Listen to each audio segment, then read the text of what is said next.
Welcome to Balik Tanaw, Philippines, a show about the Philippines literary pieces. My name is Makin Mordano. Welcome back again to our show. And today, as promised last week, I'll be talking about a short story piece by Jose Garcia Villa, Footnote to Youth. And that includes the questions we have gathered online. Most of them are the elements of fiction present in the piece. Footnote to Youth by Jose Garcia Villa starts with the main character Dudong working in the meadow. He isn't focusing and seems to be disturbed by something. He is distracted and too impatient to arrive at their home and inform his father that he has asked Taeyang, the girl who loves, to marry him, and that she has accepted his offer. He is filled by feelings of adulthood and masculinity, believing himself to be grown and capable of anything. On the way home, he pauses to bathe in a stream, a symbolic action that he is starting fresh, beginning a new chapter and opening a new door in his life.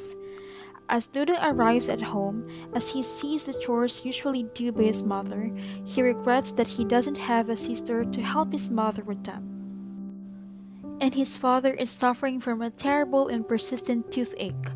When Dudong finally tells his father his big news, the latter tries to change and talk him out of it because he is young, only 17. However, because Dudong is only 17, he is headstrong and thinks he is sure enough of what he wants and assumes his father allows him to marry. 9 months later, Taeyang, Dudong's wife, gives birth to a boy named Blast. As Dudong waits for his wife to give birth in the yard, he realizes himself about what it will mean to be a father. He even imagines of them having 10 children. He is afraid and is trembling rather than excited, and he is embarrassed to be a father at a young age, though he does develop a sense of paternal pride upon seeing the baby. Over the 6 years they have lived together, Taeyang gives birth 6 more times. Both become old more than their years and have regretted having married at a very young age. Taeyang wonders how things could have been if she'd married another of her suitors before. At the end, Dudong's son Blas approaches his father wanting to marry at about the same age, even though Dudong doesn't want Blas to make the same mistake he did. However, the history ends up repeating itself.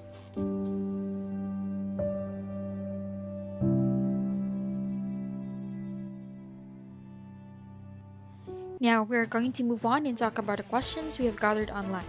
I have only chosen few questions. Let's start with our question number 1 from Arca Babayan Artigal. Mac, can you please explain the title and in what way the title is suitable in the story? The Footnote to Youth is the title of the story. It is said that it is a footnote to youth because it is a brief reminder for the Filipinos, especially the youth, of what a real life could be today. It also indicates the sources or the causes why youth act this way. It furthermore adds comment whether it is a positive or negative on today's generation. So yes, it is suitable to the story because it gives a warning or reminding for those apathetic youth that once committed this mistake because of their stubbornness or being hard-headed. Question number 2 from Nico. So the question is, who is the single main character about whom the story centers? So the story centers on the character of Dudong. Dudong is the one who represents the typical youth that experiencing a lot of uncertainties in life that made him realize that he sacrificed his youth just for the sake of proving himself that he can manage his own life because he is matured enough to face his life's challenges. Alright, let's have our last question from Anonymous. The question is, who tells the story? What point of view is used? Can you please explain? So the writer is the one responsible in letting you know the story of Footnote to Youth. The omniscient viewpoint is used since the third-person speaker who recognizes the whole thing about all the characters is all-knowing. The person who reads distinguishes about impression and feelings of all the characters in the piece. He knows every detailed event that happens on Dodong's life. Well, that's all for today's episode of Balik Tanaw Philippines. Thanks for listening. I hope you learned something today, especially the youth out there. Join us again next week when I talk about Sugmat by Corazon Almerino together with our special guest. Make sure you subscribe to the podcast on iTunes and other social media accounts so you never miss any updates. Thank you so much and mabuhay.